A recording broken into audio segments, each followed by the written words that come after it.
கவிதையும் எனக்கு எழுத தெரியாது. ஐயா தான் எனக்கு வந்து தைரியத்தையும் தன்னம்பிக்கையுமே கொடுத்தாரு.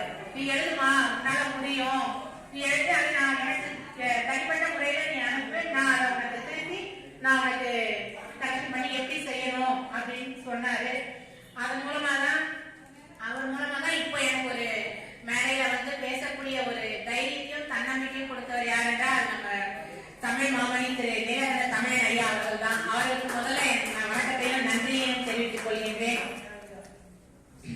நான் ஆசிரியராக இருந்தால் கூட என்னுடைய கவிதைகளை திருத்துவது எனக்கு ஆசிரியராக இருந்து என்னை வழிநடத்தி செல்லும் எங்கள் ஐயா தான் எங்களுடைய ஆசான். அந்த வகையில் அவருக்கு நன்றியை தெரிவித்துக் கொண்டு இன்று என்னுடைய முதல் கவிதை புதியதோர் உலகம் செய்வோம் எனும் தலைப்பில் வாசிக்கின்றேன்.